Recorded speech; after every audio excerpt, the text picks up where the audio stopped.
మనూర్ మండలం బెల్లాపూర్ గ్రామంలో గత ప్రభుత్వంలో చట్టబద్ధంగా నిరుపేదలకు అందజేసిన ఇంటి స్థలాలు వారు అందులో నివసించడానికి నిర్మించుకున్న నివాస గృహాలను ఈ దౌర్భాగ్యమైన కాంగ్రెస్ ప్రభుత్వం స్థానిక ఎమ్మెల్యే సంజీవరెడ్డి వాటిని నిరంకుశంగా కూలగొట్టడం దౌర్జన్యమని గౌరవ నారాయణఖేడ్ మాజీ శాసనసభ్యులు మహారెడ్డి భూపాల్ రెడ్డి మండిపడ్డారు.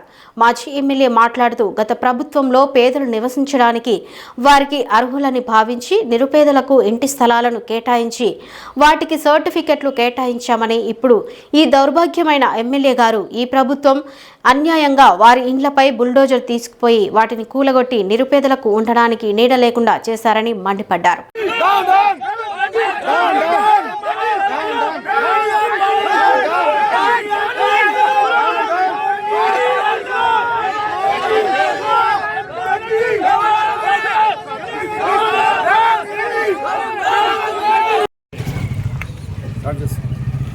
మనూర్ మండలంలోని బెల్లాపూర్ గ్రామంలో ఈరోజు ఉదయం పేదవాళ్లకు గవర్నమెంట్ పట్టా సర్టిఫికేట్స్ ఇస్తే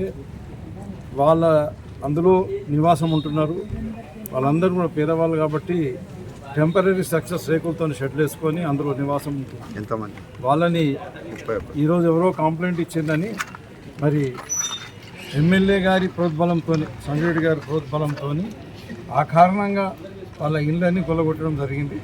ఆ కూలగొట్టిన ఇల్లు జాగల మరి ఇంకా వాళ్ళ ప్లేసెస్ వాళ్ళకే ఇవ్వాలి, ప్లస్ వాళ్ళకు ఇందిరమ్మ గృహాలు మంజూరు చేయాలని చెప్పేసి నేను డిమాండ్ చేస్తూ మన తహసీల్దార్ గారి మన సబ్ కలెక్టర్ గారికి ఒక వినతి పత్రం ఇవ్వడం జరిగింది. సబ్ కలెక్టర్ గారికి ఒక వినతి పత్రం.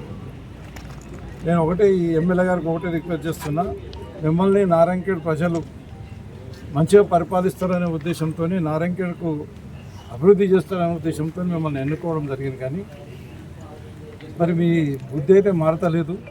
మీరు డబ్బులే సంపాదన ధ్యేయంగా రియల్ ఎస్టేట్ వాళ్ళ మీద పడి డబ్బులు సంపాదించుకోవడము, మరి ఏదైతే పేదవాళ్ళని మరి నేను అనుకుంటా మీరు రేవంత్ రెడ్డి గారిని ఉదాహరణ తీసుకున్నట్టున్నారు. అక్కడ ఆయన హిట్లరే ఆడ పేదవాళ్ళ ఇండ్లు కూలగొడుతుండో, మరి ధనికులు అగ్రవర్ణాల వాళ్ళకి ఎవరికి ఏమనకుండా వాళ్ళ ఇండ్లన్నీ అట్లనే వస్తుండో, అదే మాదిరిగా ఇక్కడ మీరు కూడా మీ బెల్లాపూర్ గ్రామం మీ నాయన దీన్ని దత్తత తీసుకున్నా అన్నాడు. కానీ ఆ బెల్లాపూర్ గ్రామంకి మీ నాయన ఏం చేయలేదు, నువ్వేం చేయలేవు. కానీ ఇప్పుడైతే ఆడ ఇల్లు కూలగొట్టడం అనే కార్యక్రమం నువ్వు కొత్తగా చేపట్టినావు. మరి ఏదైతే ఇల్లు కూలగొట్టినరో అది అకారణంగా నువ్వు ఏ రీజన్ లేకుండా కక్ష సాధింపులతోని పేదవాళ్ళ ఇల్లు కూలగొట్టినావు. నీకు నిజంగా చిత్తశుద్ధి ఉంటే, ప్రభుత్వ భూమి కాపాడాలనే ఉద్దేశం ఉంటే అదే గ్రామం లోపల ప్రభుత్వ భూమిలో ఎలాంటి పట్టా సర్టిఫికేట్ లేకుండా నీ బంధువులతో సహా అగ్రవర్ణాల వాళ్ళు ఎన్ని ఇల్లు కట్టుకున్నారో అవన్నిటిని కూడా మరి వీళ్ళపైన ఎలాంటి అవకాశం లేకుండా చర్య తీసుకున్నారు.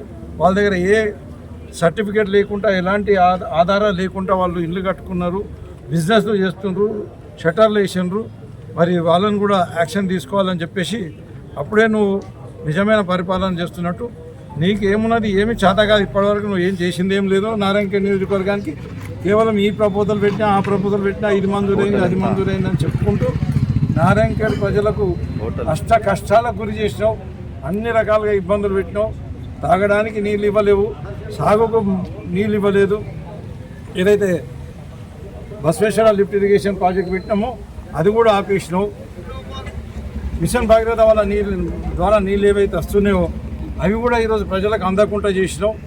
ఇంకా రోడ్లు ఎక్కడ పోయినా రోడ్లు గుంతలమయమైపోయినాయి.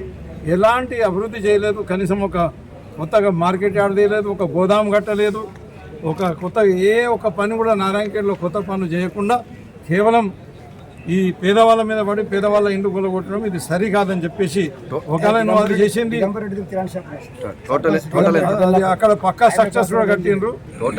మరి ఒకవేళ నువ్వు అది చేసింది కరెక్ట్ కాదు. కానీ కరెక్ట్ చేయమని చెప్పేసి నేను విజ్ఞప్తి చేస్తాను. ఎందుకంటే వీళ్ళ దగ్గర సర్టిఫికేట్స్ ఉన్నాయి, వీళ్ళు సర్టిఫికేట్స్ చూపెట్టంగా వీళ్ళకి కూలగొట్టేసారు. వీళ్ళు డబ్బులు లేక చిన్న రేకుల షెడ్ వేసుకుంది. మరి సర్టిఫికేట్ లేకుండా ఇల్లు కట్టుకున్న మీ బంధువులు రెడ్డిలు ఉన్నారు. మరి అట్లనే గ్రామంలో ఎంతోమంది ఇల్లు కట్టుకున్నారు. అది కూడా వీళ్ళ పక్కన ఉంటే కేవలం వీళ్ళని గరీబ్ గాలను టార్గెట్ చేసి కూలగొట్టారు. కాబట్టి వాళ్ళ మీద కూడా యాక్షన్ తీసుకోవాలని చెప్పేసి ఈ టోటల్ కాన్సన్ట్రేషన్ అంతా ఈ గరీబ్ గాల మీద కాకుండా గరీబ్ గాలను నష్టం చేసే దాని మీద కాకుండా పేదోళ్ళని నష్టం చేసే దాని మీద కాకుండా నారాయణఖేడ్ అభివృద్ధి మీద సమయం కేటాయించాలని చెప్పేసి అదే మాదిరిగా రియల్ ఎస్టేట్ని కానీ వాళ్ళని వీళ్ళని ఇబ్బంది పెడుతుంది కానీ కనీసం కరెంటు కూడా సరిగ్గా ఇచ్చే పరిస్థితి లేదు. ఏది కూడా నారాయణఖేడ్లో కాంగ్రెస్ ప్రభుత్వం అధికారంలోకి వచ్చిన తర్వాత నువ్వు ఎమ్మెల్యే అయిన తర్వాత అన్ని రంగాల్లో కూడా 50 ఏళ్ళ వెనుకబాటు ఏదైతే ఉన్నానో దాన్ని 10 ఏళ్ళలో మేము తరిమి కొడితే తిరిగి 50 ఏళ్ళు వెనుకబాటు దిశకు తీసుకుపోతున్నాం. ఖబర్దార్ నువ్వు గరీబ్ వాళ్ళకి జోరికి వస్తే మేము కూడా అన్ని రకాలుగా చూసుకొని ఇక తయారున్నాం. మీరు గరీబ్ వాళ్ళ కొరకని అన్యాయం చేయకూడదని చెప్పేసి వాళ్ళకి విజ్ఞప్తి ఇస్తున్నాం. 42 మంది బాధితులు 42 మంది ఇల్లు కూడా కొట్టేసిండ్రు. ఇంకా అక్కడ వీళ్ళైతే ఇల్లీగల్ కాదు, ఇల్లీగల్గా కబ్జా చేసిన వాళ్ళు సుమారుగా 200 మంది ఉన్నారు. వాళ్ళందరిపైన కూడా చర్య తీసుకోవాలని చెప్పేసి